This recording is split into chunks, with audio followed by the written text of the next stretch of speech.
ADHD 증상 중에 하나인데 주로 일을 마지막까지 미루게 돼요. 미루다 보니까 나중에 벼락치기가 되어서 시간 내에 마감을 못하게 되는 경우가 많습니다. 또 내가 집중하는 게 내가 좋아하는 것에만 좀 한해서 집중하고 시작은 했는데 끝맺음이 어려웠다든지 또 물건을 좀 부주의하게 자주 잃어버리거나 내가 해야 될 일들을 잊어버려서 학업이나 직업 활동에 어려움을 겪었다든지 이런 증상들이 지속적이었다면 병원을 한번 방문해 보시는 것을 추천드려요. 가장 효과적인 치료법은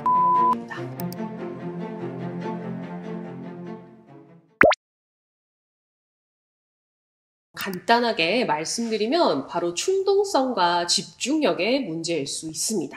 충동 조절이 어려운 것도 ADHD 증상 중에 하나인데 그것 때문에 주로 일을 마지막까지 미루게 돼요. 특히 하기 싫은 것들, 지루한 것들은 지금 당장 하기 싫은 마음, 그걸 이기지 못하고 충동적으로 미루다 보니까 나중에 벼락치기가 되어서 시간 내에 마감을 못하게 되는 경우가 많습니다. 그리고 두 번째는 주의력 부족 때문이기도 한데요. 특히 선택적 집중력이라고 하는 건 필요한 거를 선택적으로 집중을 하는 능력인데 이게 부족하면 자꾸 다른 길로 새게 돼요. 예를 들면 데이트를 가려고 빨리 준비를 하고 막 나서야 되는데 갑자기 막 청소할 게 눈에 들어오고 그거 하다가 나가는 시간을 놓치게 되죠. 또 한 가지 주의력 중에서 주의력 전환이 부족한 경우도 시간 관리가 잘 되지 않습니다. 이건 뭐냐면 쉽게 말해서 과몰입을 하는 거예요.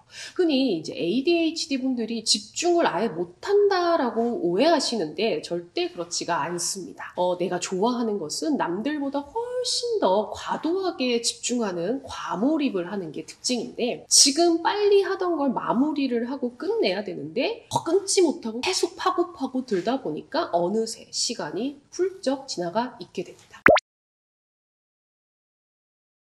ADHD는 크게 이제 두 가지를 생각하시면 좋을 것 같아요. 바로 실행 기능과 조절 기능 부족하다는 건데 실행 기능은 이제 어떤 목표를 이루기 위해서 적절한 계획을 세우고 이걸 실행해 나가는 기능이고요. 조절 기능은 감정을 조절하거나 행동을 조절하는 능력이죠.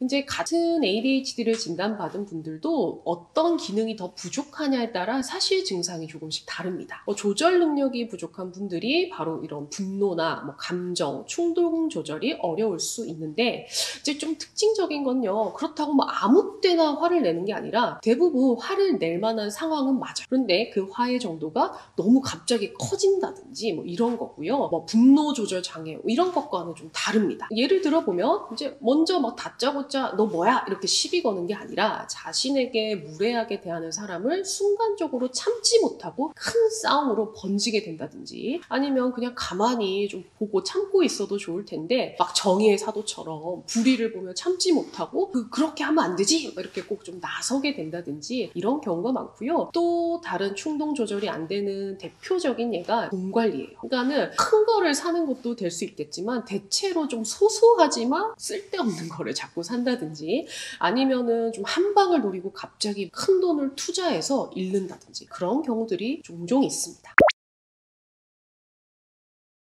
물론 정확한 진단은 반드시 전문가의 진료가 필요하지만 간단하게 좀 말씀드리면 가장 중요한 건 바로 증상이 시작된 시점이 중요할 것 같아요.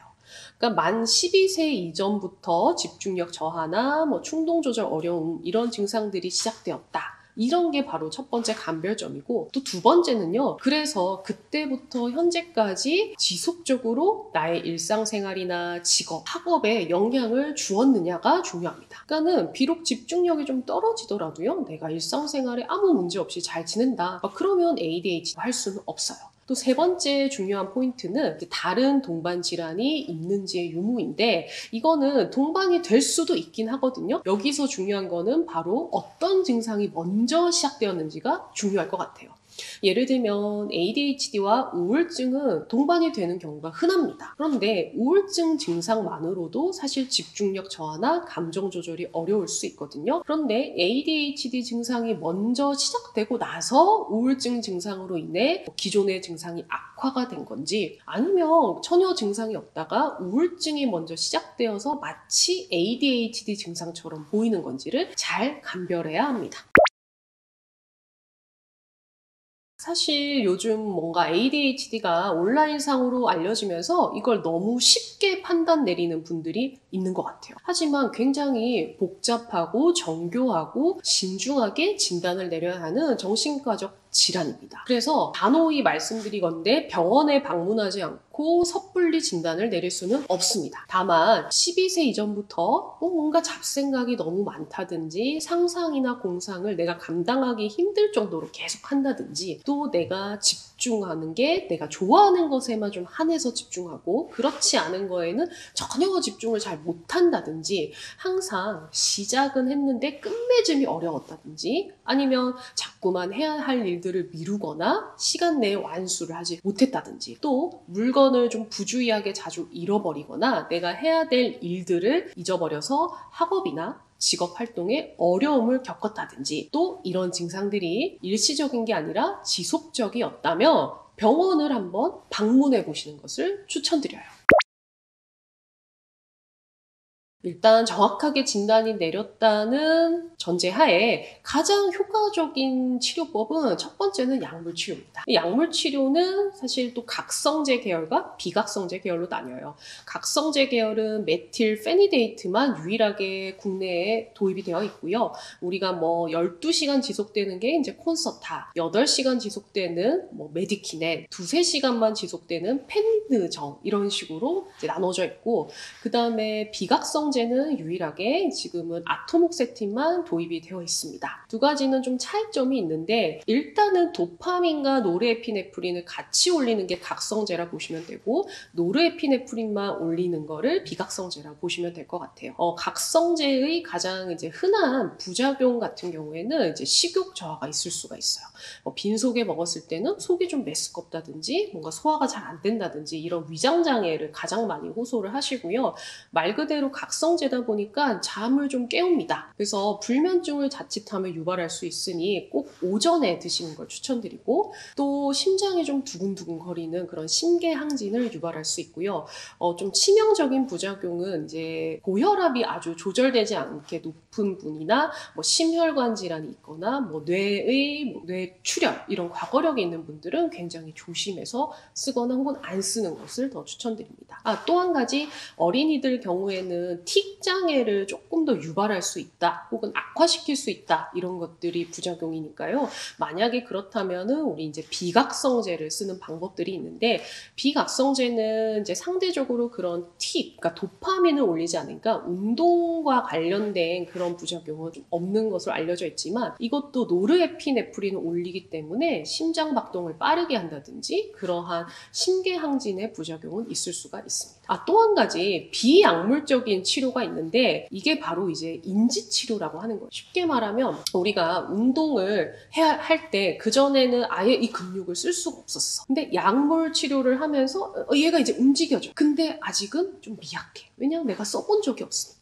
이거를 강하게 하려면 훈련을 해야겠죠. 그게 바로 인지치료예요. 그래서 정해진 프로그램에 따라서 내가 필요한 것들을 반복해서 훈련하는 연습을 한다라고 보시면 되고 약물 치료와 병행해서 했을 때 훨씬 더 효과적입니다. 또 한 가지는 또 인지 행동 치료가 있는데 이건 뭐냐면 우리가 이제 뭐 시간 관리라든지 기억력이라든지 일상생활에서 내가 불편함들이 있잖아요. 특히나 뭐 계획을 세우는 게 어렵다. 그러면 같이 이제 치료자와 계획을 세우는 방법들을 공부를 해보고 시간 관리를 하는 방법들을 공부를 해요. 같이 그렇게 해서 실제로 실전에서 써먹어 보는 걸 계속 훈련하는 인지행동 치료도 있습니다. 이게 좀 애매한 표현이긴 한데요. 이제 일단 ADHD 분들이 도파민과 노르에피네프린 이 두 가지가 결핍이 되어 있다라고 알려져 있거든요. 이 두 가지 다 우리 각성, 그러니까 잠을 깨우는데 좀 관련성이 있어요. 그래서 보통 각성이 좀 느리게 되는 게 아예 안 되는 건 아니고요. 느리게 되는 게 ADHD라서 밤이 되면 우리가 풀로 각성이 돼서 막 말똥말똥 하거든요. 밤에는 막 자기가 아까워. 근데 오전에는 잠을 깨우는데 오래 걸려서 그래서 오전 내내 좀 멍하거나 찌뿌둥한 경우가 많고요. 근데 이게 너무 심해서 갑자기 잠이 뭐 불쑥불쑥 든다든지 이거는 ADHD가 아니라 기면증이라고 하는 또 다른 질환일 수도 있다는 거를 알고 계시면 좋겠어요. 자, 여러분 어떠세요? ADHD에 대한 궁금증 좀 풀리셨나요? 혹시라도 더 궁금하신 게 있다면 댓글로 남겨주셔도 좋을 것 같아요. 지금까지 정신건강의학과 전문의 박서희였습니다. 감사합니다.